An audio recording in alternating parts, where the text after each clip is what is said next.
I tell you from a father's perspective, because the studio was in a commercial building next to a grocery store, right? And so we're talking something that was way, way out of my comfort zone, which is signing a commercial lease, a 5-year commercial lease. We had to basically take over the lease and start a whole new lease. And I'm looking at personally guaranteed too, right? Guaranteed.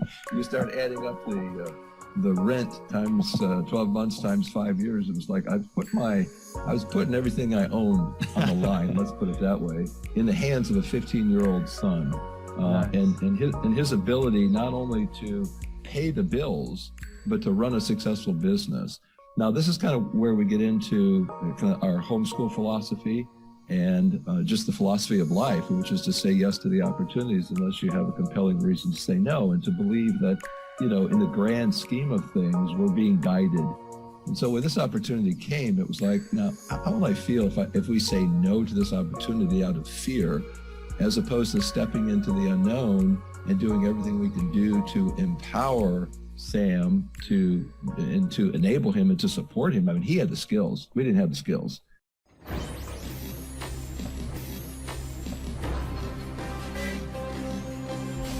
And now, Verbal Artwork Podcast with Mr. Rembrandt. Welcome to another episode with Verbal Artwork with Mr. Rembrandt. Of course, I'm Mr. Rembrandt, and this is Verbal Artwork. We have incredible guests here today. The Wegert family, a group of family martial artists who are exceptionally good at what they do. They have a great Uplevel martial arts school, which was founded, and CEO, which is Sam Wegert, who is the 5th out of 8 siblings. He also has 3 other siblings who also participate as instructors and are students of the martial arts and karate discipline. As well as that, Mr.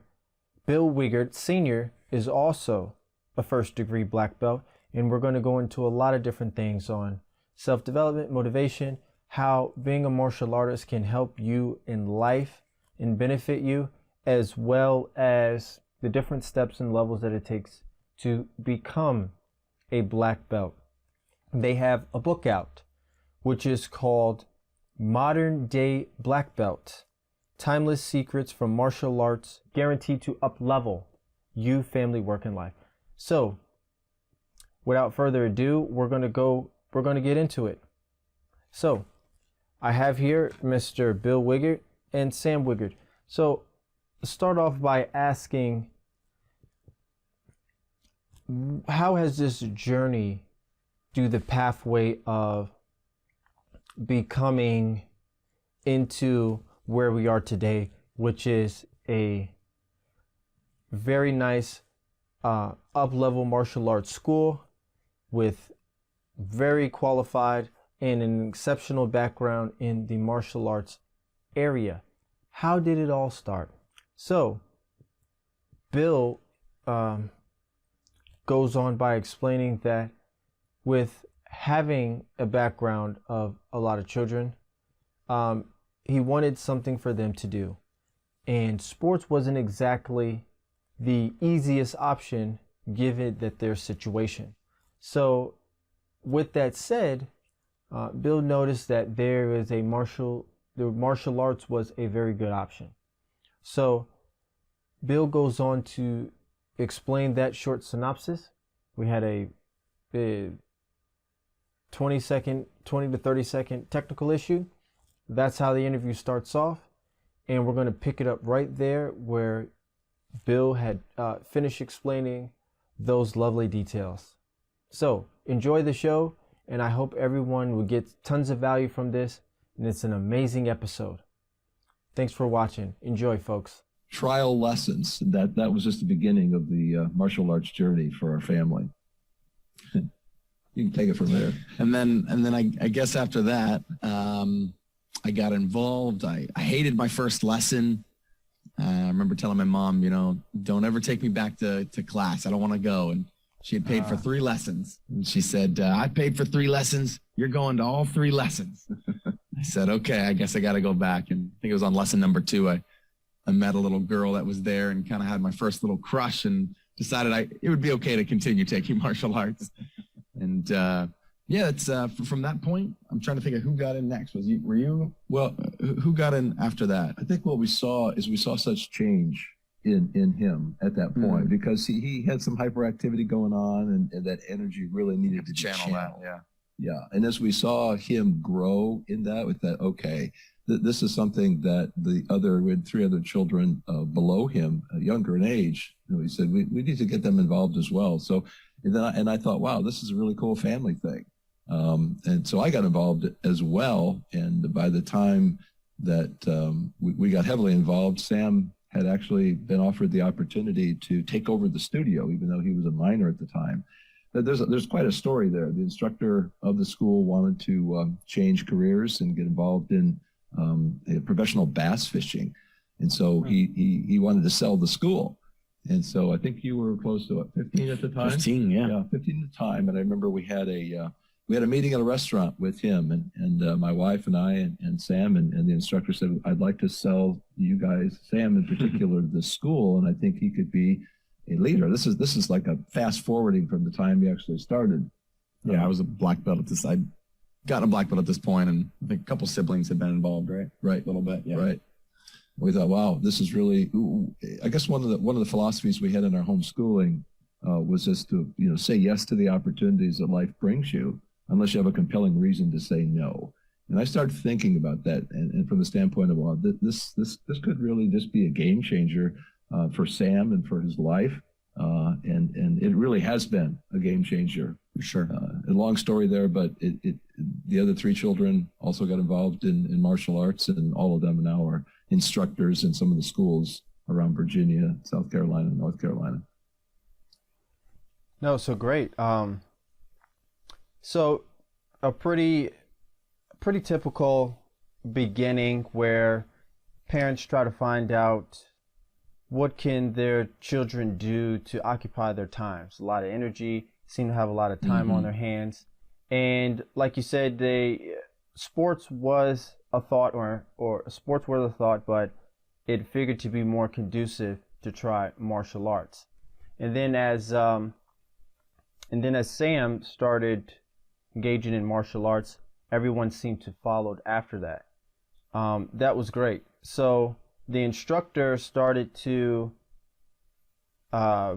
change of career or change direction and decide to offer the studio to Sam. So let's open that a little bit. How did that process go as the owner decided to offer the studio to Sam there? Well, I can tell you from a father's perspective, because the studio was in a commercial building next to a grocery store, right? And so we're talking something that was way, way out of my comfort zone, which is signing a commercial lease, a 5-year commercial lease. We had to basically take over the lease and start a whole new lease. And I'm looking at personally guaranteed too, right? Guaranteed. You start adding up the rent times 12 months times 5 years. It was like I was putting everything I owned on the line, let's put it that way, in the hands of a 15-year-old son. Nice. And his ability not only to pay the bills, but to run a successful business. Now, this is kind of where we get into kind of our homeschool philosophy and just the philosophy of life, which is to say yes to the opportunities unless you have a compelling reason to say no, and to believe that, in the grand scheme of things, we're being guided.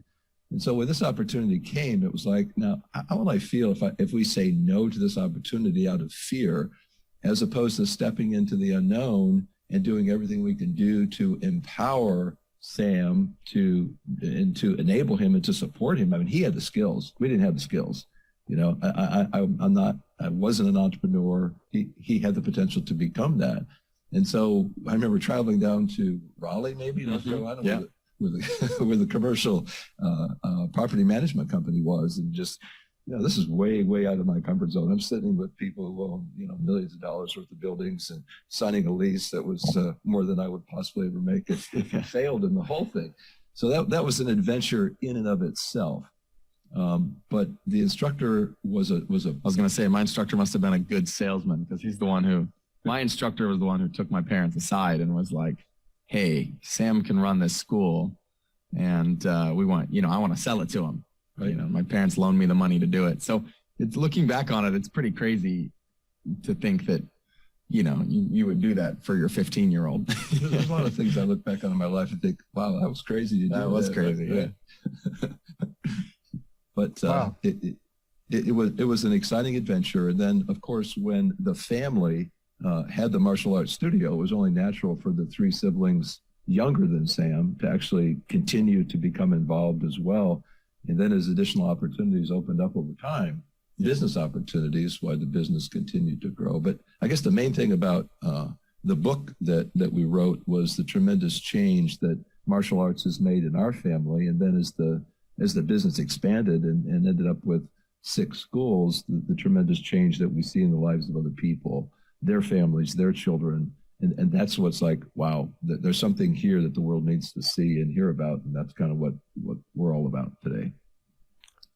Great.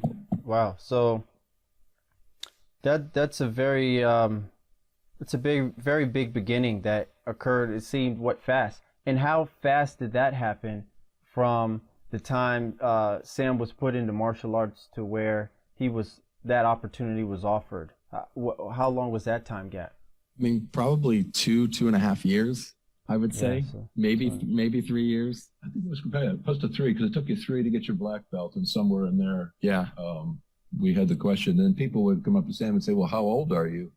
What was your question? Remember how you answered that question? Yeah, I mean, when I was running the school, I think the original, when I bought the school at 15 years old, I think the original plan was for my parents, to always have someone, we were always going to have someone over 18 there, but I don't think that always transpired exactly as it was supposed to. I didn't always have someone 18 there. So in order to look older, I would spike my hair real high, and people would ask me, well, how old are you? You're running the school. How old are you? I'd be like, well, how old do you think I am? Right. And they would say, well, I don't know, like 25. And I would never tell them I was 16 at the time, or, 15, 16, 17, however old I was. I wouldn't say. I would just be like, good guess, but hey, let's go jump back in class, or something like that. And from the beginning, about how many students did you have when you were training and teaching the school? Yeah, when I first bought the school, we had 100 students, and this was in a small town of the whole town was probably only 2,000 people, maybe 2,500 people. It's a little town called Amherst, Virginia, right outside of Lynchburg, Virginia. And so we don't have a school in that location anymore, but that was a great place to get things started. Yeah, and I guess maybe if there's a principle underlying it all, it's like the principle, I think, for us that we did write about in the book was this idea that, Dr. Wegert said, you say yes and figure it out later. Say yes unless you have a compelling reason to say no. But then I think it's also just so important to realize how many people believe in us along the way. And it's that can be a really powerful thing. Like I was just so young. I don't think I really had the opportunity to even say no. It was just people along the way that said, hey, we believe in you. You can do this. So that really impacts how I teach and how I deal with my staff members that we have now, is like just believing in them, giving them that challenge, knowing that a lot of them will step up to that as I did. So wow, having that belief is really the first step. Yeah, belief is one of the first steps to doing anything, right? If you're going to do it well, at least. Yeah. So I'm gonna rewind back a little bit, and we'll get more into the business aspect in a little bit. But I want to rewind back a little bit. So if you could remember back, you're going to martial arts class, and it's the very beginning, and it's something you didn't really was interested in the beginning, but your mother said, listen, I paid for these classes and you're going to go, right? And you got motivated to go to class through the way that us young boys do sometimes, where you see a young lady that you might like, and as you were going to the 3 years getting your black belt and going through that process, what was going through your mind? Were you saying to yourself, like, during that process, this is definitely something I want to do for a long period of time in my life, or my whole entire life, or I don't know, I'm just a kid and I just like this, we'll see where it goes. As you were going through that process to make it to black belt, what was going through your mind as a kid? Honestly, I think it's a good question. And I think the biggest thing that was going through my mind was just pleasing my instructors and trying to do the best that I could, because in martial arts, you have different belt ranks, right? You start at a white belt. And it's one of the things I love about martial arts is the progress is so tangible. You go white, yellow, orange, green, all the way up to earning that black belt. So as you do these different belts, you have tests, and I just wanted to succeed at the tests, and impress, impress the crush that I had at the time, and just do the best that I could was really the only goal that I have. It was not in my thought process at all to own the school. That never even came up for me until my instructor invited me to be a part of their instructor training program, and then offered to purchase the school. So it was fully like other people's belief. They saw something in me. I was just showing up, doing the best that I could in the moment.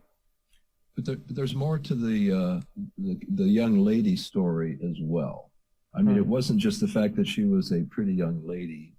In the book, we talk about what happened when you watched her in martial arts. She was super good at martial arts. Yeah. She could drop in her full split. I mean, she was a strong, badass of a girl. And so one of the concepts that we actually talk about in the book is the idea of a call. And we believe that every person on this earth has a purpose, and you could define that as a calling. And so when you saw her actually perform and have the level of confidence that you didn't have at the time, and when she came over and introduced herself to you, and yes, there's something about that dynamic we talk about in the book, sure. Right? She inspired me. Yeah. It was more than an inspiration. I think you, in fact, we actually say in the book that it was a call. A call. At that point, you said, I want to be like her. Yes. Not because I want to, attracted to her as a female, but because you saw something that you had the potential to become, I think. And I think that's one of the concepts. 100%. Yeah. 100% true. Great. I mean, that's great. Because one thing I talk about with some other guests that I've had is that are motivational speakers and self-development coaches. And we've had long discussions about the potential that everyone has within them at something. And it's just a matter of, in life, finding your desire and finding some fulfillment and finding what your potential is. And there are even some people out there who, and I'm not going to get in a long-winded conversation about that, but who believe that, I guess, a lot of individuals aren't necessarily capable of greatness. And I disagree with that completely. I've actually had somebody tell that to me. And I don't believe that at all. I wouldn't be doing this if I felt that way. I believe that not all people will necessarily find their potential due to different life aspects that occur. But I do believe everybody has some type of excellent potential in them that can lead them to some type of fulfillment or greatness. And from a religious aspect, it's from almost any Bible you read, there will be aspects of that, right? So it seems, one thing I notice is, since your family engages in homeschooling, when it comes to homeschooling, there's which I think is a good avenue that I might want to do for my family in the future. There's a lot of excellent aspects of homeschooling that allow a family to become close and children to get excellent discipline and education learned in the manner of the home. How pivotal was homeschooling in teaching your children and having this event that occurred that was beneficial to where you guys are today as a family? Yeah, I mean, I think I can start this and then turn it over to you. I think homeschooling was really pivotal, but even more than just homeschooling being pivotal, I think it was my parents' values that they brought into homeschooling and some of their philosophies and kind of how they wanted to do homeschooling. Homeschooling was really just the vehicle they used to instill those values. I actually think we probably would have turned out pretty good if we had gone to public school. We just wouldn't, mainly because of our parents. But obviously, I'm extremely grateful for the homeschooling opportunity. But maybe you can talk a little bit about.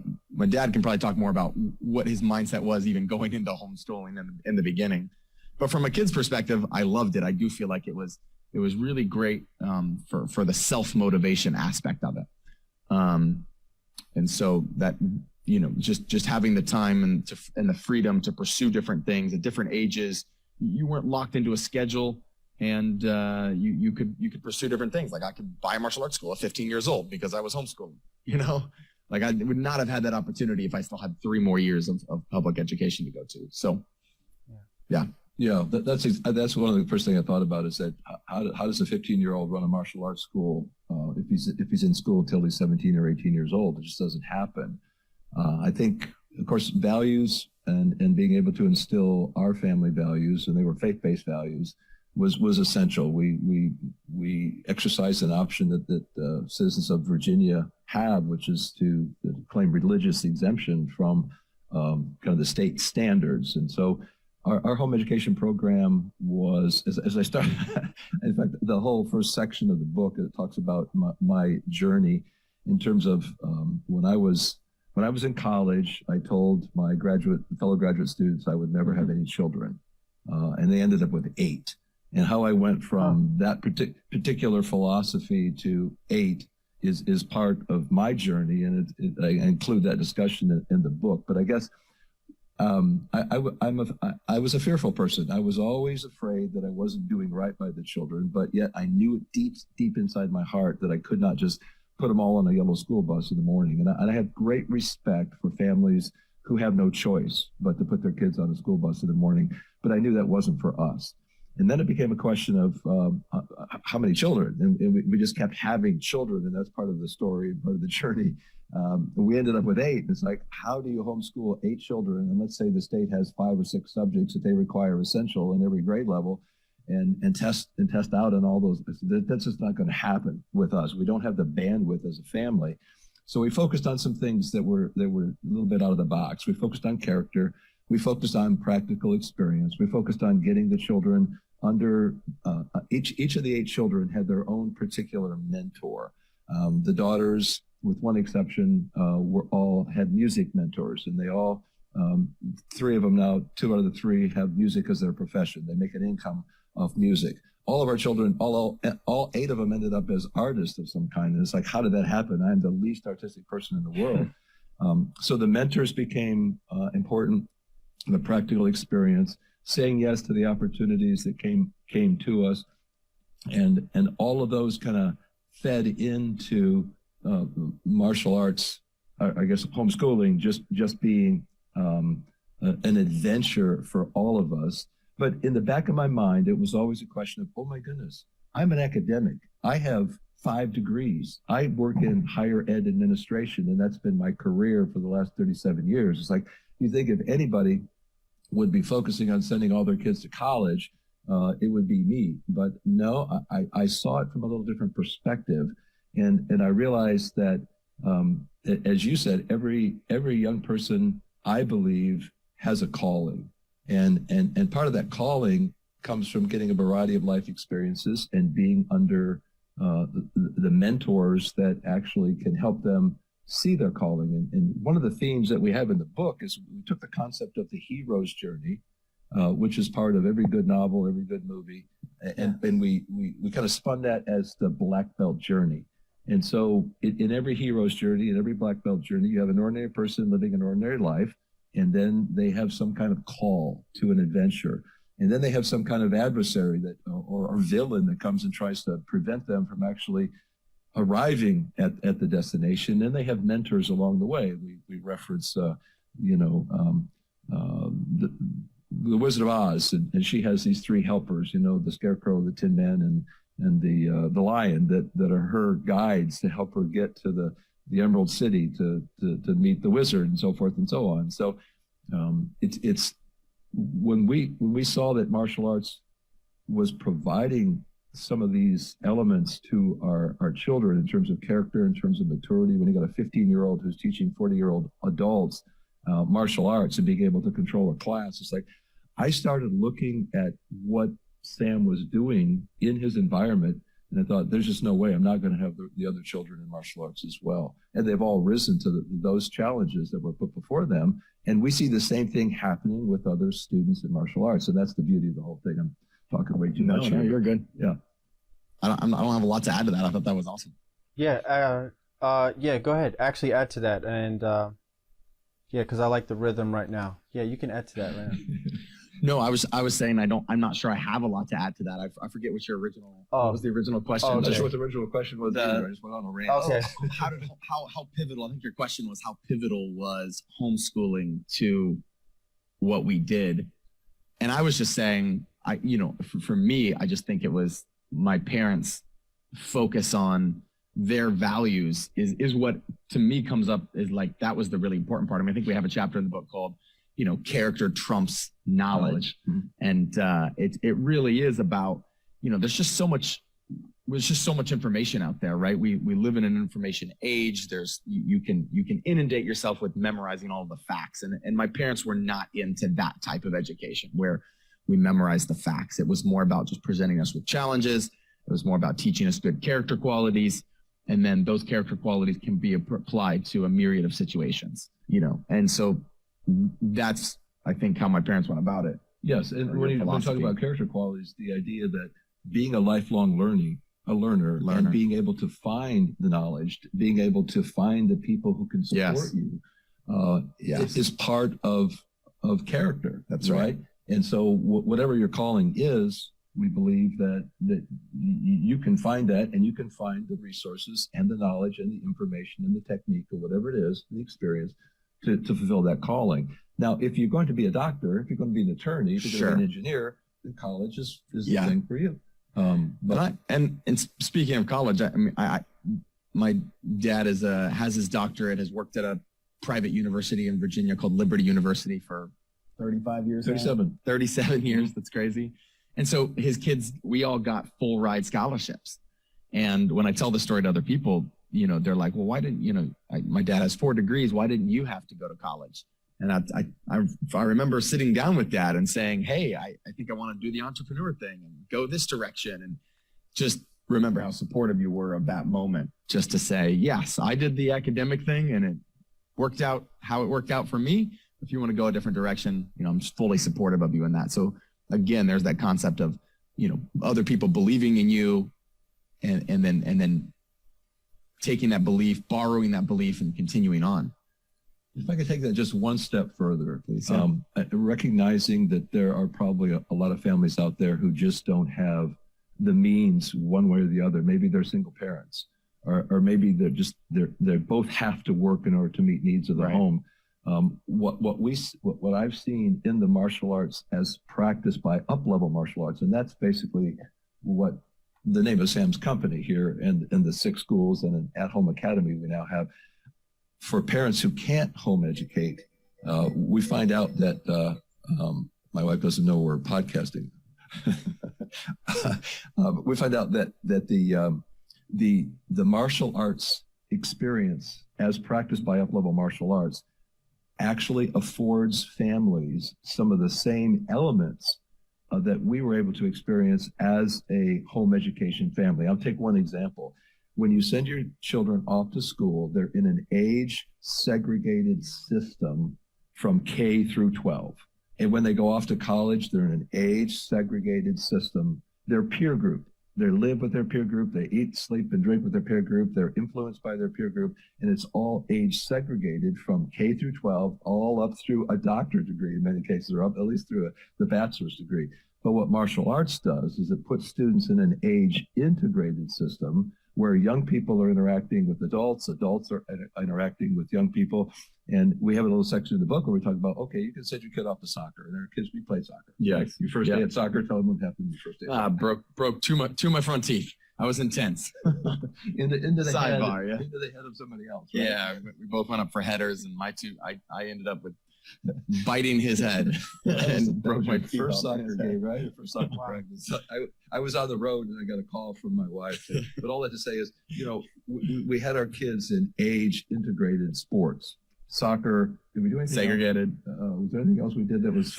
It was mostly soccer. Right? Soccer, yeah. Yeah, and you can put your kids in soccer or football or baseball or whatever, and it's the same age group. But martial arts as a sport, it has some unique features to it. And not all martial arts schools do that, but that's one of the things we've taken and really implemented in Uplevel Martial Arts is this idea that all families are in every class. So we can have a 4-year-old or a 40-year-old in the same class. Anyway, I just wanted to add that in. That's not a martial arts thing wide necessarily. That's more of how we do it because of the upbringing and because of the homeschooling background and because of my dad's philosophy and my mom's philosophy. Perfect. Yeah. And I guess there's another component of martial arts as a sport, as opposed to, let's say, soccer. And that is, with soccer, you get the winners and the losers, right? Yes. And the objective is to win the game. Yes. And then there's always going to be a winner, there's always going to be a loser. Yes. Whereas in martial arts, you're not competing against another team. Yeah, it's yourself. As you practice it in Uplevel Martial Arts, you're competing against a previous version or your current version of yourself. Yeah. It's about self-improvement. It's about up-leveling. Yeah. And even when they have tournaments, there's competition. Yeah. But you can find the people who are competing with each other cheering for the opposition, right? Yes. They might go out there and do a form. Yes. And then when they're done with their form, they're going to cheer on the competition. So again, it's another opportunity the competition just gives students a higher level motivation to improve themselves, basically. And it's not so much a winner or loser thing. It's just like, hey, we're trying to become better versions of ourselves. That's right. And in our tournaments too, we give them feedback forms so that they are going to get a certain score and they are going to get compared to other people in that division, but they're also going to get feedback on how they did and what they can improve. So they can go back and take that to their instructor, say, hey, here's what I got at the tournament. How can I get better? Wow, amazing. So there's a lot to unpack there. So definitely I'm starting to see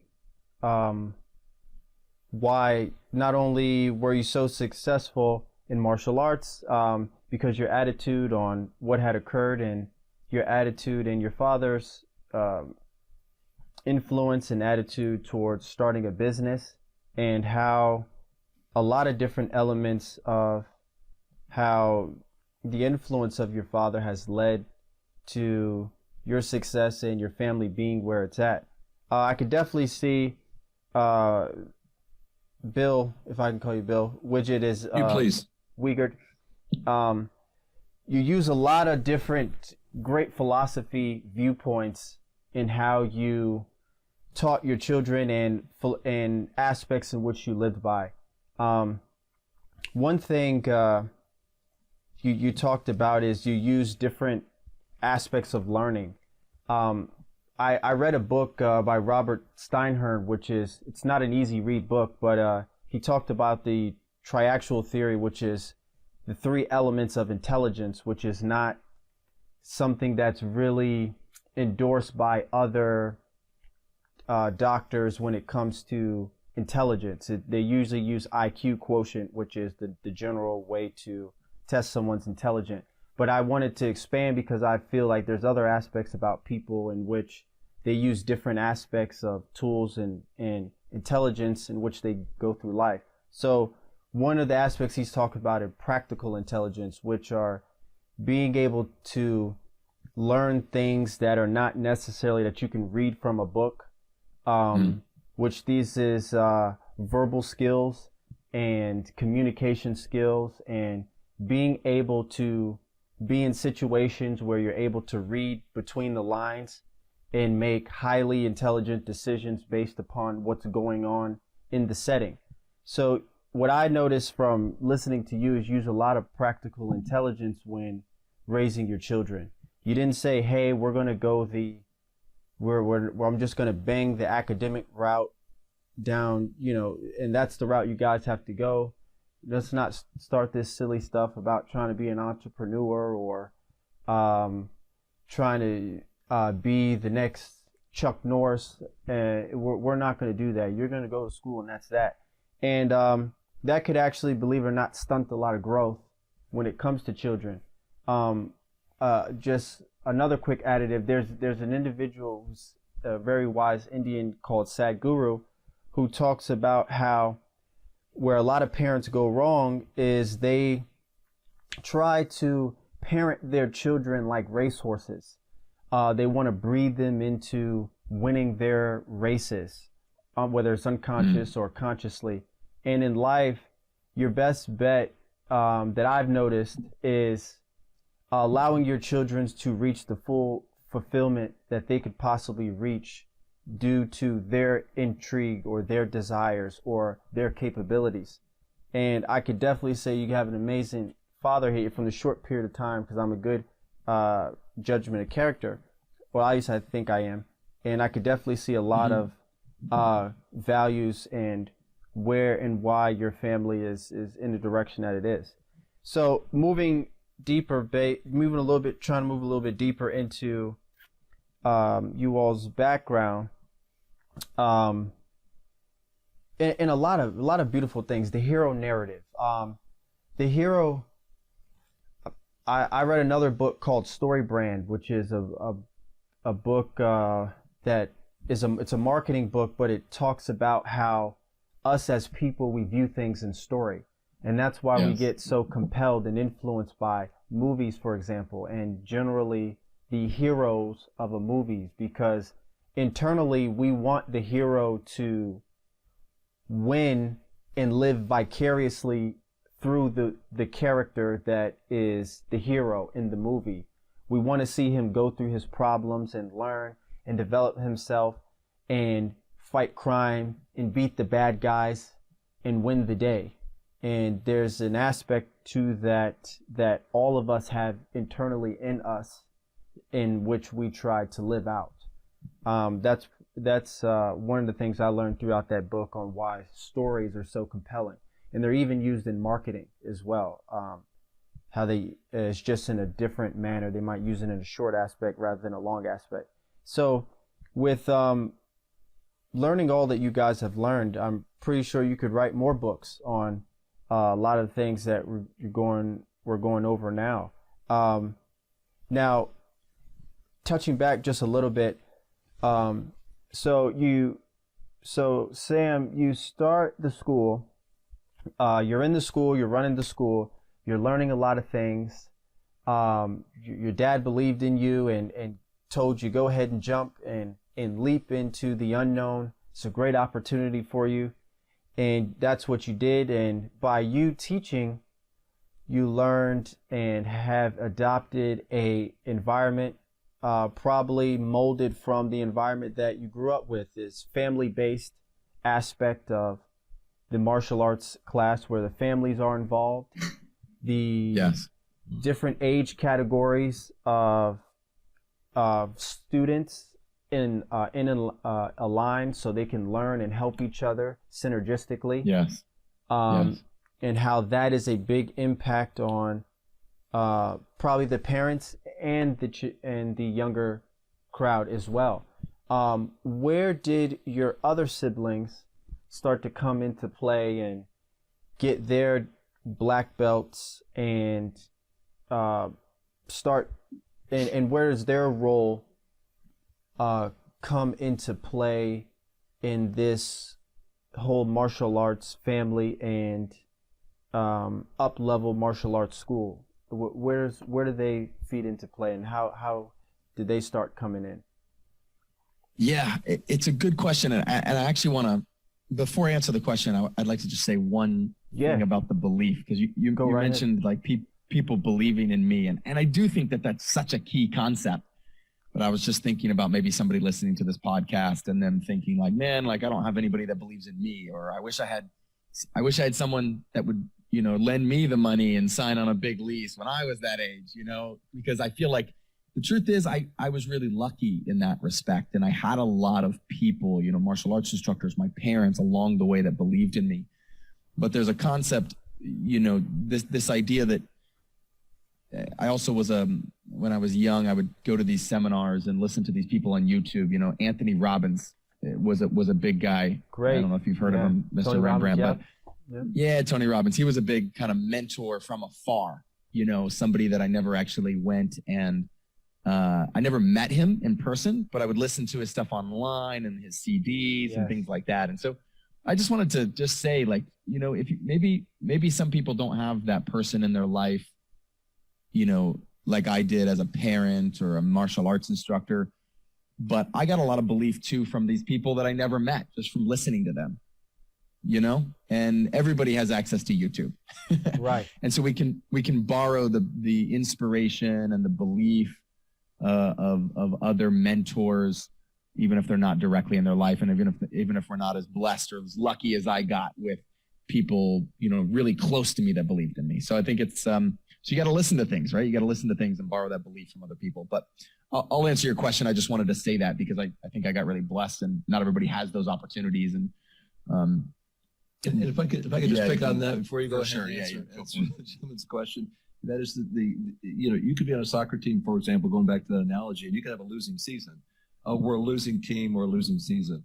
But when it comes to martial arts, there aren't any losers and winners because everybody is making progress, right? And to me, that's one of the most powerful components of martial arts as it's practiced with up-level martial arts is that everybody can be making progress. You have some particularly challenged students who are making progress in class. They're making progress emotionally. They're making progress physically.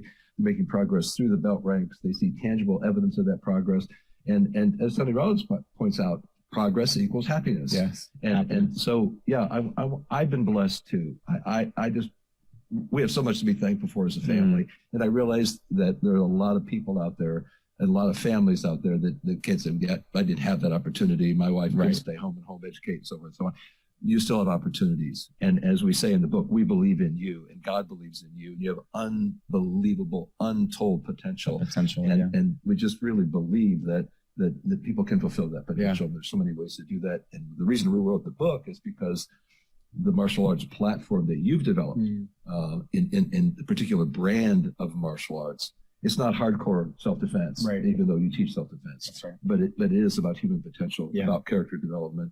And when I started seeing young people that when they started in martial arts and they couldn't look you in the eye, and then by the time they get to the third or fourth belt and you come to graduation ceremonies and say, hello, but Dr. Wegert, how are you doing? They look me in the eye and they shake my hand as I'm walking into the venue and say, okay, there's something going on here that really needs to be shared with the world. But we're way off the question. No, it's good.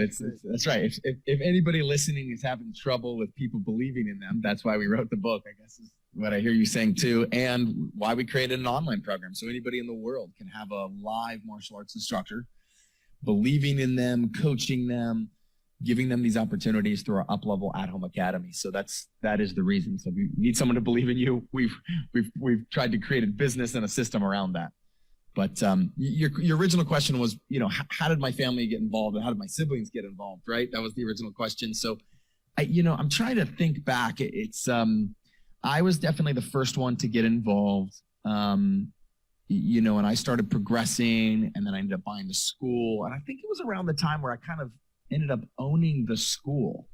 I think when I started to become the instructor was when my younger siblings, I'm the fifth out of 8. And so the ones that were older than me already had their things in life. They were kind of already on their trajectories and their paths. But the ones that were younger than me, I was able to influence. I guess they looked up to me as more of a leader, maybe because they were younger than me. So I was older, and they just started taking martial arts. And then from that point, martial arts is one of those things that it kind of speaks to people individually. You can. Some people it speaks to, some people it doesn't. And for all 3 of my younger siblings, they found a little thing that they were able to get excited about it. With. There's another dimension to that. Go for it. And that is working for a nonprofit university. And my wife at home, we weren't a high income family, right? So when one of your children owns a martial arts school, the younger 3 can get free lessons. Free lessons. You're all going. That's right. We were allowed one activity each. And so if that activity could have, if 4 of us could have one activity in one place, that was a win for my mom in terms of how many places she had to drive. Right. So one side question. So I see you have an online portion of this school and your Uplevel Martial Arts. Did the pandemic, the COVID situation kind of help propel that, or was that pretty much always an aspect of, because, there's been a lot of creativity done with the pandemic that occurred, where there's a lot of virtual different things going on, and people have taken a lot of virtual class or different aspects where they've gone virtual. So was that was influential in starting the online portion? Hugely. Yeah, hugely influential. And this actually goes to something we do talk about in the book too, which is like, without a vision, there's a verse in the Bible that says, without a vision, the people perish. And we just believe that that's so important to have some sort of a vision, even if it's just something you create and make up in your own head. Just have a vision that kind of pulls you forward. So our vision has always been to just spread martial arts to as many people as possible, right? That's been my vision, and it's been supported by my parents and been supported by my siblings.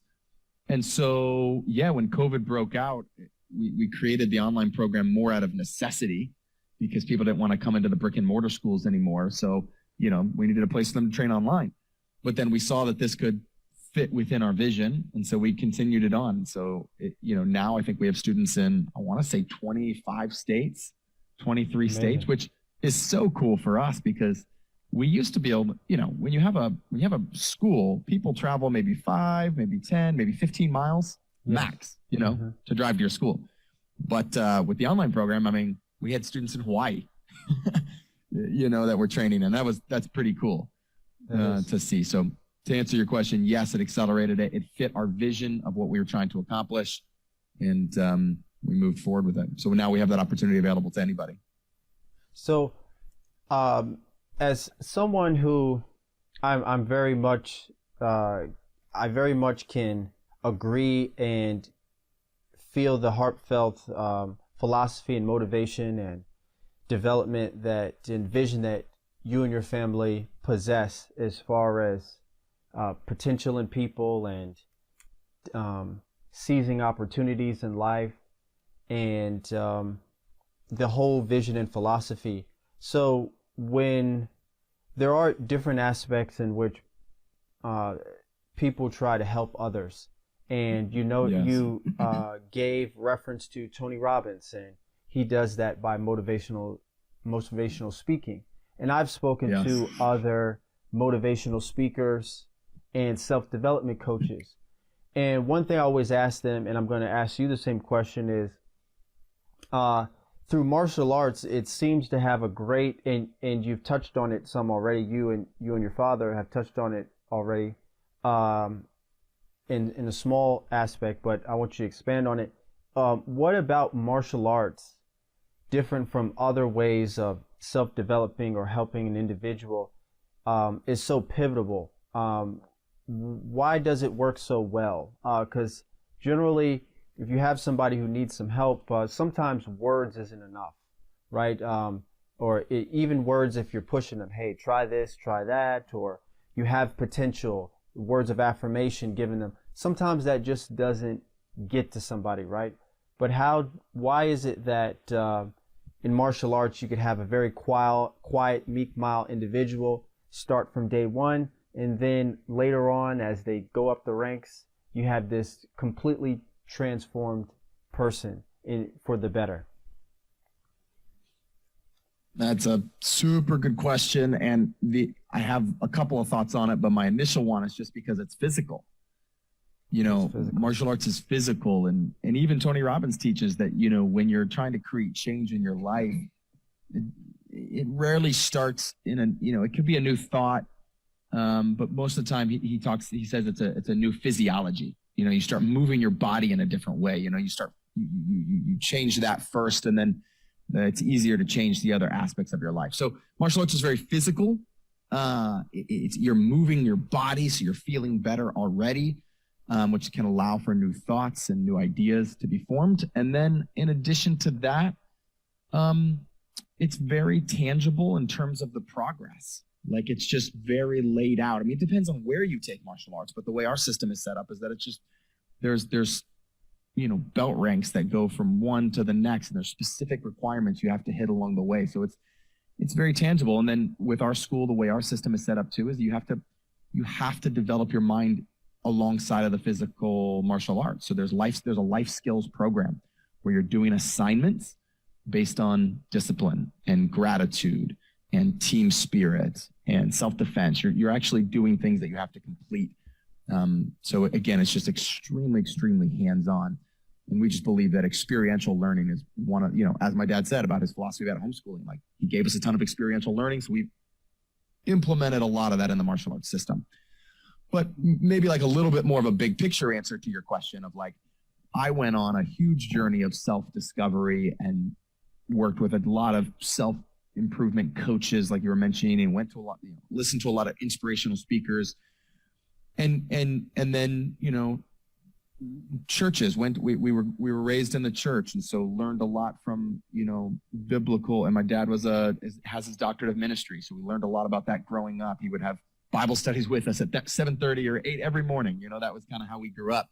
And so for me, I was always a seeker and a learner, and I just realized that all these different aspects of life, sorry, I hit my mic, all these different aspects of life, could be combined into martial arts. And so I wanted to create a system where I could take from the personal development coaches, and I could take what I learned from Tony Robbins. I could take what I learned from my dad. I could take what I learned from church and put it into something that could help change people's lives. And so really martial arts is just this combination of all of these different things. That's how we've designed it. And then if you look at the history of it, for thousands of years, martial arts has been a path, a spiritual path. But I studied meditation as well. We brought some of that into martial arts. So I would just say it's also a combination of all the best that we've learned and put into one system for improving yourself and improving your family. If I could add just to the kinetic side of it, the movement side of it, if you look at the generation today, young people are going off to school and they're sitting on their rear ends for a good part of the day. They're doing rote learning. The recess, as we talk about in the book, has been cut back so students can meet the learning standards, right? I remember we had 3 recesses when I was in elementary school, and we had gym class, right? I remember all of that. I haven't been in a school recently, but my intuition tells me that's been dialed back quite a bit. But what do those young people do when they get home? Well, they sit down at the computer and they play computer games, right? My life, as soon as we got off that bus, we would go in, change clothes, and go outside and play, right? And so Uplevel Martial Arts has created a space, not just for young people to get off their electronic devices, but for families to get off their devices and to do something together. That's right. Right? And that's what I see, just the total beauty of it all. If Sam had any questions about whether I should write a book, it's like, no, we got to get this information out, because there's so much that I think the issues of the day, I don't want to call them problems, but the issues of the day, the things that are responsible for some of the childhood diseases, for crying out loud, just general obesity in young people today. Get off the couch. ADD, ADHD. Step away from the electronics, create a space, give yourself an opportunity to do physical activity, do it with others, do it with mentors, do it with your family. All those things. There's so many positives that is part of why we want to get the word out. It's why we wanted to scale it by putting together an at-home academy program. And then you mentioned your life skills curriculum. It's we haven't even talked about much about that, but it's the fact that to get your black belt, you have to go through, what do you call it, life skill program? Or life skills, where you study different character qualities. Yes. Every section. Yes. And perform assignments. It's tactical. It's tactile. You have to do things. It's not just reading and listening to somebody. It's okay, now go apply. Which is how we're created to learn. And yes. You mentioned the different learning styles. Yes. And that is, people learn kinetically, people learn audio, people learn by reading and so forth. This puts together a lot. There's a lot of different ways that people are learning. So it serves all the different learning styles and personalities that people have. Absolutely. Yes. They're hearing, they're doing. So one more thought. Yes, Excuse me. You mentioned the kind of we talked about IQ, intelligence quotient, there's the emotional quotient, and so forth. Then you mentioned, I think, just being situationally aware. You didn't use those terms, but it was like, it made me think about the fact that martial arts as a discipline is instilling in people situational awareness. And some of the forms that you do in martial arts is like, you start with the form and you look and you look and you look. In other words, what's the situation? Before I start my defense moves, I have to assess the situation. And so situational awareness is part of intelligence. What's going on around me? What's my context? Who am I with? How should I behave in this particular situation? And so these are like underlying fundamentals that martial arts, in particular as it's taught in Uplevel, that martial arts instills in people. Be aware of your surroundings. It's good for your protection, and heavens knows in today's world that's important. You know, what's going on around? Should I be in the situation? Should I flee? Always flee. That's your first option. Get out of that situation is always the first thing to do. You don't want to fight. It's not about fighting. It's about being situationally aware and avoiding situations where you're in a situation where the only choice is to fight your way out. No one wants to be in a situation like that. And so I'm on a rant again, but that's part of intelligence. And you said that and made me realize that that's part of what we teach. Part of what we teach. Yeah.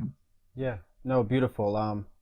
Yeah, I believe in that book very highly, and there's some psychologists and doctors who I want to talk to more deeply about that book, because it's been, to me, highly impactful, because I've noticed over time, you know, the book is comprised of academic intelligence, which is generally how regular IQ is measured. And the other two aspects are practical intelligence, which he equates, over his studies have shown to be the most transferable aspect on how entrepreneurs have become successful. They're very practical. And then creative intelligence, which is another part of intelligence, where individual who can take a painting and manipulate colors in a way that is aesthetic to us and touches a part of our brain that generally doesn't get.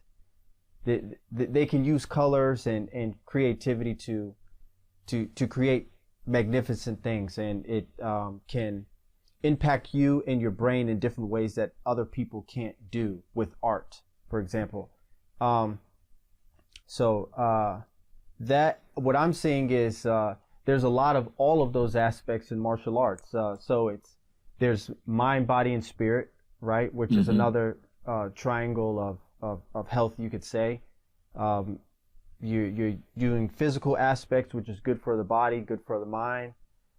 There's a lot of development aspects of learning from others, especially in your school, of different age categories, and learning from you. And there's programs implemented in which individuals can grow and develop themselves. And there is the feeling and the progression you get from seeing yourself complete different belts and working your way up the belt chain. And then there's the aspect of learning how to defend yourself, which builds confidence with people. And as a result of that,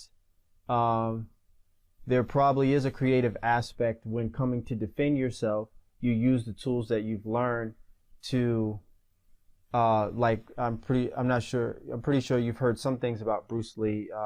He says, be like water, right? Be able to adapt to your situation. So using the tools that you've learned and that you have to create a safe environment for yourself where you can protect yourself and or others if you have to.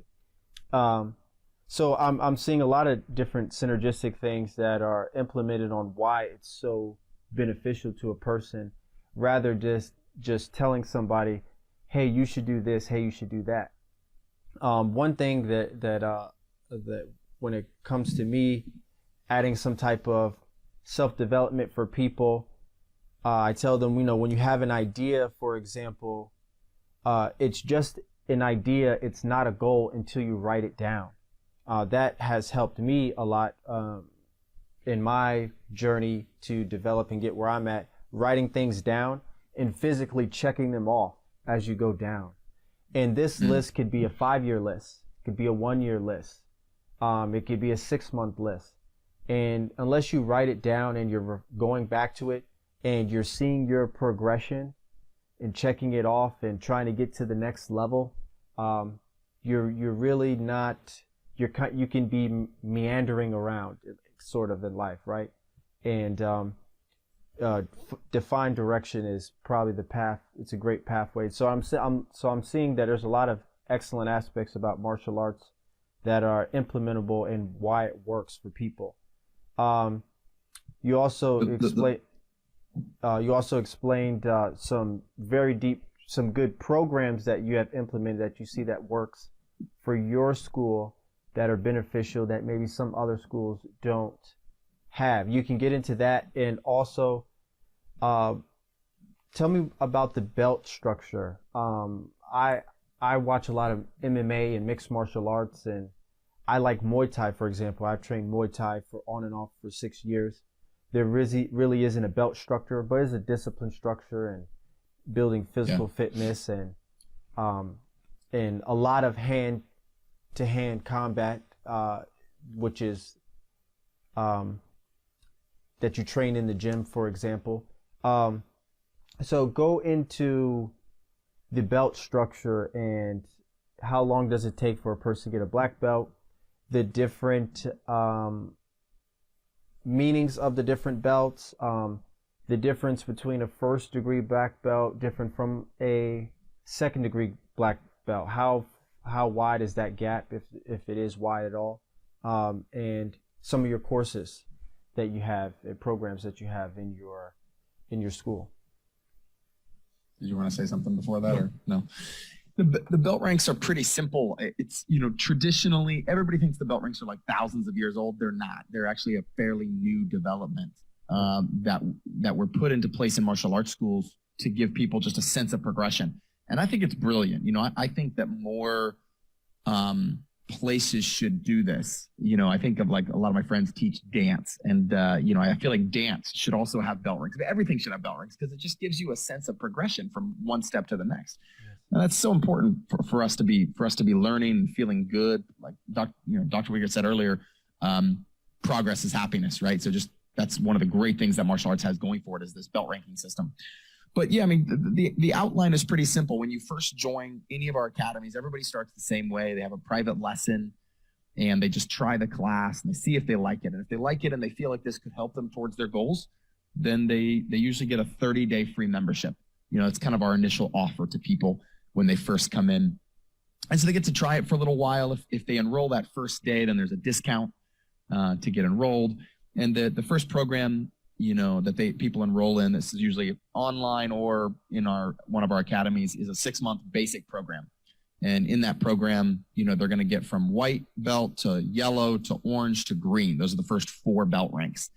And it's called the basic program because it focuses on basic punches, basic blocks, basic kicks, basic strikes, and really a lot of just the structure, the discipline, understanding the bow and why we bow and how to just treat other people with respect and say yes sir, no sir.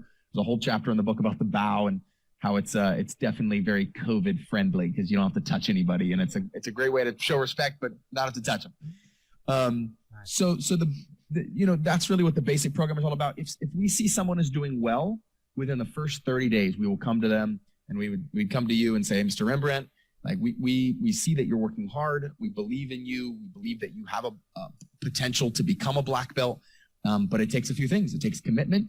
Your family's got to be on board if you're training with your family, or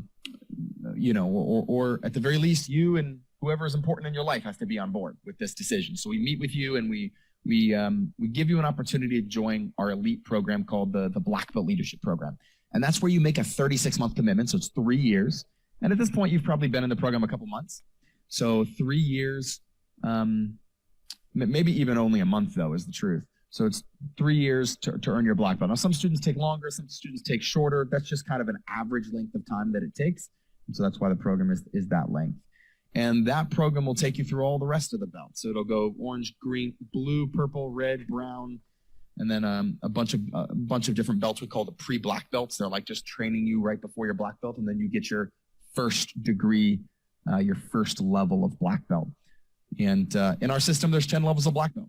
So it's not, first level of black belt is not the end. It's really just the beginning of a whole new set of standards. And then to get your second degree, it's another 18 months.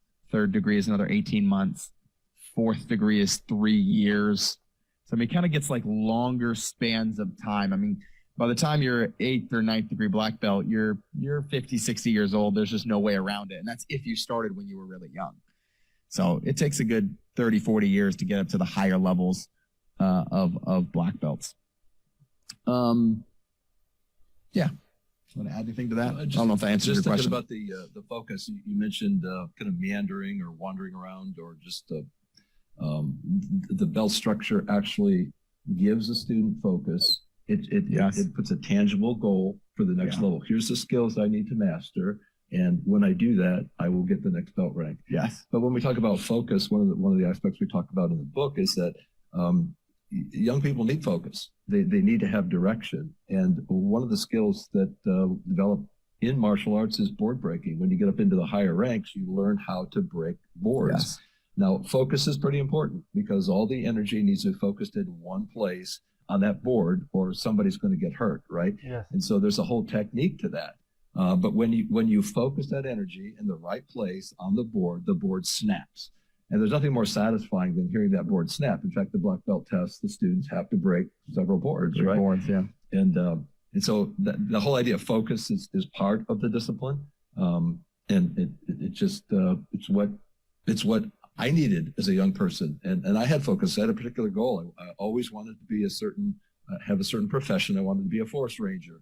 And that was my lifelong goal. So everything I did, the decisions I made, the courses I chose, the degrees, the college I selected to go to, and so forth, was all in line with that particular goal. And so we want to encourage young people to find that goal. And we believe that putting them in an environment like the age-integrated martial arts academy, yes, that's not going to be the profession of everybody that comes through the school. It was for Sam, it was for Tim and Abigail and William Jr., the 4 youngest kids in our 8 children family. That was their profession. But we believe that what they learn, what students learn in martial arts, can help them in any profession, right? Yeah. You asked too about different programs, like so. Yes. I'm glad Dr. Wegert brought up board breaking, because board breaking is a piece of what they have to learn to earn their black belt. Yes. Another piece of what they have to learn is weapons, like traditional weapons training. So like there's 3 weapons we focus on before black belt. So the nunchucks are one of those weapons. A weapon called the Kama, which is like an old weeding tool that they turned into a weapon. It's just a blade with a handle. And then an old Filipino weapon called the eskrima stick, and it's literally just a short stick. And so the students are going to learn different patterns, different strikes, different blocks, different ways to use those weapons in self-defense. And it also just tremendously helps with hand-eye coordination and building physical strength, because you're doing different martial arts moves with these weapons. And then there's a piece we call grabs. So grab techniques are that's going to be the real practical self-defense of what we do. And so could be someone coming up and choking you, or someone coming up and getting you in a bear hug. And it's like, okay, how do you address the immediate danger? How do you counterattack so that they don't keep attacking you? And then how do you evacuate the danger zone? So that's going to be the practical self-defense aspect. And then there's something that's maybe not so practical for self-defense, but has a lot of mental benefits, and kind of goes to what Dr. Wegert was saying about focus. And it's called forms, or Kata. And it's really just a bunch of moves put together that's an imaginary fight. And almost think of like a dance routine. It's a dance routine with martial arts by yourself. So it's an imaginary fight where you're doing these moves and you're performing a lot of times for judges, and they're looking at how the details of how you kept your fingers, or how did you push your hip forward when you kicked? Were your toes pulled back so you're pushing with the ball of your foot when you did that kick? They're going to be looking for a lot of these little technical details. And in order to do a form correctly, you have to do it hundreds of times. And so it's one of those things where in our society, we're used to getting things really fast. And, this is not something you're going to get down in one session. You know, you're going to have to really practice this over and over and over again. And so that's where, again, that focus, like Dr. Wegert was talking about, that discipline comes in. So forms, weapons, the grabs I mentioned, the board breaking, and then sparring. We'll put on sparring gear, and we don't do full contact fighting because a lot of our students that come, they don't want to walk away with a broken nose or a broken face. They need to go to work the next day and look good. So we do point fighting, and point fighting is like a glorified game of tag. It teaches super quick reaction speed. It teaches timing. You learn distance and how to just be light on your feet and move in really effective ways in a self-defense situation. So that's helpful. And then as you get further on, we do some more intense weapons like gun self-defense and knife self-defense. And that's a little bit on. And we even do some grappling stuff a little bit later in the bell rings as well. Great. Here's a fun question. How, in your opinion, how good was Chuck Norris? I mean, I think for his day, I don't know a ton about Chuck Norris, is the truth. My instructor actually has a fun story about how he won Chuck Norris for a day. They did a competition. They said the school that signs up, he was part of some association, and they said the school that signs up the most students in 1 month gets Chuck Norris for a whole day. And so he signed up like 150 students in a month. Nice. And he won the challenge. And so he got to basically just hang with Chuck Norris for a day. So he tells some stories about just taking him around, seeing all of his buddies, and just got to hang out with Chuck Norris. But my instructor always told me, my instructor is from Chuck Norris's era, you know, and he said Chuck Norris was good for his day, but he's like, the martial artists of today are way better. You know, like the sport has evolved. Yes. And so we're better. Our kicks are better. We're stronger. We've just learned. You know, it's evolved. It's what martial arts has evolved for thousands of years. And of course, like Chuck Norris would want it to evolve even since he trained. But of course, he's Chuck Norris. So you got to give him a lot of credit. Right. He was pivotal in his day. From a viewer's, from me looking from the outside inward, I could definitely, because I compared different martial arts for a period of time with my training in Muay Thai, for example. And definitely I saw, just as you put it perfectly, the tag aspect of karate. Yes. There is, I don't know if you know him, but Raymond Daniels, does that ring a bell? Raymond Daniels? Yeah, he's a national point fighter, isn't he? Yes. He's actually my brother's fought him. Really? Yeah. Yeah, he actually I believe he broke Chuck Norris's record for the most karate championships or titles. And he even transferred his skills into kickboxing and was in K1 for a while. And I even believe he got a championship. So it was excellent for him because he was able to take the karate aspect and transform it into the mainstream, which you don't exactly see too much in mixed martial arts and or karate, and or kickboxing, so to speak, or Muay Thai. It's not really on the front stream as far as the other martial arts, but I always loved him because they even say he's the greatest martial artist of all time just because of his resume, of him surpassing Chuck Norris with his accolades and stuff. But I always I like watching him. One thing I notice about karate, different from other martial arts, is which I've seen in your videos that you have. There's a very interesting acrobatic aspect about it. He has, I think his nickname is the human highlight reel, because he knocked out some opponents doing some incredible spinning back kick or something. Yeah, like a spinning back switch kick or something of that nature. Yeah. I mean, and just you don't see that in other disciplines. So I've watched a lot of his fights. He's good. He's incredibly good. He's incredibly good. He's exciting to watch too. Yeah. One thing I've seen in your videos, there's a acrobatic aspect of of karate. Where does that come from? How old is that? Do you teach that as well as in your class? Because that's a cool, fun aspect that is, a good show off piece, right? And it's a good show off piece. Yeah. The truth is though, there's just, it's dangerous in that there's a lot, you can get hurt very easily doing it. yes, And there's only a small percentage of people that even want to try that type of stuff. yeah, Like whenever you just talk about doing a backflip or going over backwards, there's like 95% of the room is already like, I'm out, yeah. So there's a small percentage that want to do. So no, it's not part of our specific curriculum. We have little programs where people want to pursue that.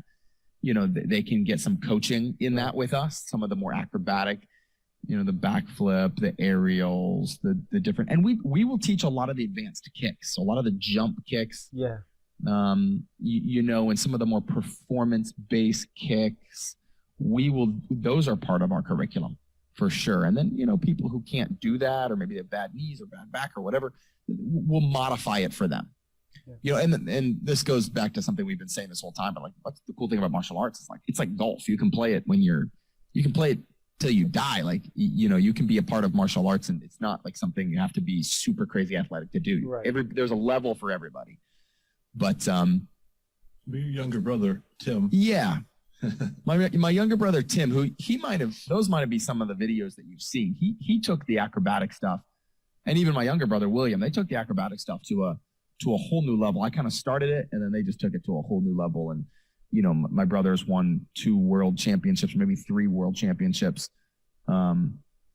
using some of that acrobatic type stuff. Is that where you're going with that? Yeah. You're right though. That is really fun to watch. Yes, right. Especially, I'm pretty sure we're around the same age, and growing up in the 90s, it was a big time period of action-packed movies. So you had your Jet Li, your Chuck Norris, who else? Your Scott Adkins. I don't know if you know who he is.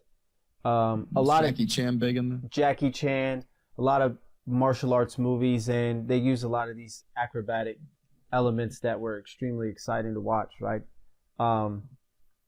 Yeah, so I just thought that was a fun and cool piece. Have you ever tried actually competing in point karate, you or your other siblings? For sure, yeah. So I competed on a state level for maybe 2 years, kind of 2 different seasons. And then my passion was the business. My passion was growing. My passion was impacting people's lives through martial arts. Yeah. That was a lot of my passion and where I wanted to take it. And and truth be told, I wasn't like the best at the competition stuff. I was always like a good martial artist. I could kick real strong. I was real good. I wasn't the best, but I had really one younger brother who just took it to a whole new level. He really latched on. He's good at the business too, but he really latched on to the martial arts and won championships with it and competed in sport karate. And if you type in Tim Wegert, you'll pull up 10, 15 of his fights, on YouTube, and he's good. He's a good fighter. He was a little bit better at the acrobatic stuff, actually. So that's where his world titles are in the acrobatic, the what we call forms, which is like that routine, that martial arts routine that you're doing as a performance. And just to see the discipline he had to put into it to get to where he was amazing. It's one of those things. It's not a push. It's not a push button kind of thing. You push a button and get it. You have to really focus on it. So he just trained for years. I went through so many challenges along his way, tore his ACL, right? Tore his ACL. Yeah. Hope that answers your question. A lot of ups and downs. Yeah. Yeah, for sure. Real life Karate Kids, basically. Exactly. Great. So tell the audience where they can come to your school, brick and mortar wise, where they could find your school, brick and mortar wise, and tell the audience about your online classes, where they can reach you online, and your social media handles where they could find you and your siblings and your school. Yeah, I think the best place to we didn't really talk about this beforehand, but I think the best, if you're in Charlotte, North Carolina, or in Charlottesville, Virginia, we've got a brick and mortar school there, and we'd love for you to train. And then the online is just going to be, if you go to uplevelmartialarts.com, you will have an option, one of the tabs across the top, I forget exactly which one, but it has our online program, and just submit your information there.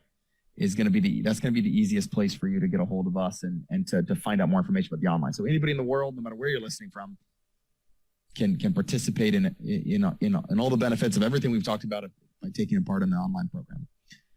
And then as far as the book, it's called The Modern Day Black Belt, available on Amazon in Kindle version and in paper version.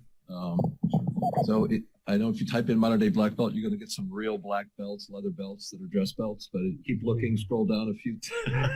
They got paid ads for real black leather belts, but scroll down a little bit, you'll see a picture that looks like this.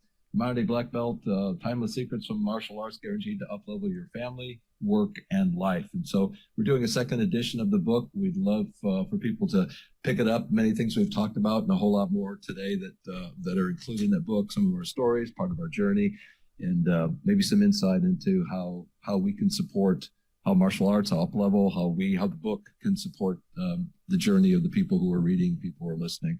I just wanted to add one thing. We talked about the whole idea of bullying today in school. It's epidemic. As far as I understand, it's a real thing. Online bullying, physical bullying, and so forth. And of course, we're not in Uplevel Martial Arts. We're not interested in training students how to fight back against a bully. But the reason that bullies have an impact is because they can impact the people that they're bullying. They actually create some kind of response.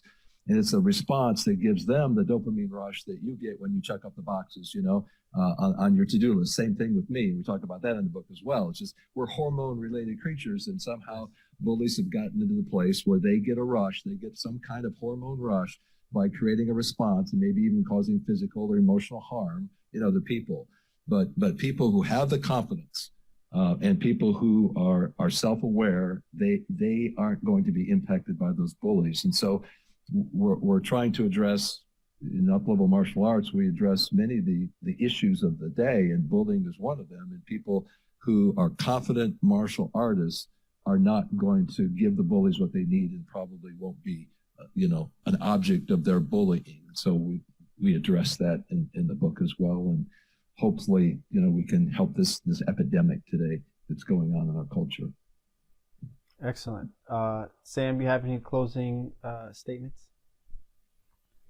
No, man. Thanks so much for having us on, and I wish you all the best with your podcast and everything you're doing. And it sounds like a cool journey. So we appreciate the opportunity to share our message and to chat with you for a little bit here.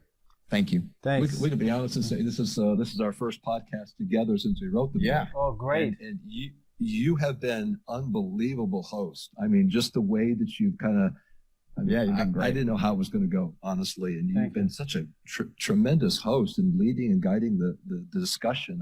I'm very impressed, and thank you. Thank you very much for having us on. Thank you, guys. I wish we had more time, but I'm trying to stay within a certain time zone, because I noticed that I could talk for 2 or 3 hours and we could have one of those type of podcasts too. But this seems to be the sweet spot that audiences like to digest podcasts.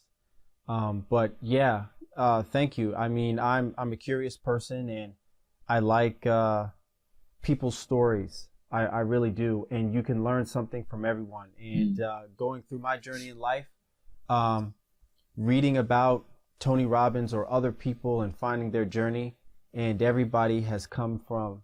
most people have come from humble beginnings, and they have found something within them that has allowed them to become where they are, whether that is in a great and loving relationship, star in fame, famous in fame and becoming notorious, or having a great martial arts school, that your father believed in you and you started a martial arts empire, and where your brothers and sisters have come together and you become a real life, the Karate Kids, basically. That's what I envisioned with looking at that book. I said, wow, this is a real life Karate Kids. I mean, Karate Kids, that's cool, man. yeah, I mean, so thanks for coming on.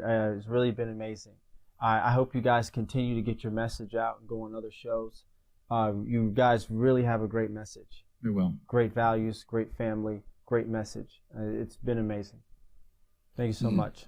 Thank you very much. Thank you, sir. God bless you. All right, then same to you. Thanks. Hey, YouTubers. Thanks for enjoying and watching that episode of Verbal Artwork with Mr. Rembrandt. I'm glad that you all enjoyed it. At this moment, what I want everyone to do is to go out and get this book from the episode that I just had, and get this book, The Modern Day Black Belt, which is by the Wegert family. It's an excellent book. There's a lot of amazing takeaways in this book. To give you 2 takeaways, I just want to add in that on page 99, there's a portion of the book where that references from the conversation that I had with Bill when we were talking about information and talking about IQ. And in this book, it actually talks about how character is not a part of the curriculum, nor is it assessed on standardized exams. We live in an age of exploding information. 2014, experts said knowledge was doubling every year. 2018, an article said knowledge was doubling every day. And in 2019, there was another article that said information was doubling every 12 hours. So now that we live in an information era where people are experiencing a tsunami of information, it is impactful and important to teach skills rather than memorizing facts. It's very impactful. And there's a lot of great information and nuggets in this book. Another great nugget in this book that I saw was Sam, when he was talking about how he bought his first sports car. And in the book, he talks about how he was exploring the vehicle and using the horsepowers in a way down the windy road that was very entertaining for him, until he got to a particular corner that made him had to adjust the vehicle so that he wouldn't go through a rail, or worse, even go off the side of the hill. He concludes, after being able to get a hold of the vehicle and not crash and retain the handling of the vehicle, he realized that if he would have had someone in the car who was able to mentor him on the fact that they were on a dangerous road, he would have had a better result, a safer result. And it implies and gives a lot of validity into the power of mentors. Mentors are extremely powerful and extremely beneficial in life. And those are just 2 of the many impactful nuggets that are essential in this book. So I want people to go out and get this book, The Modern Day Black Belt by the Wegert family. Glad you enjoyed the episode, and I want all of you to go out and get this book, and I want you guys to stay tuned and listen to more episodes. Thanks YouTubers.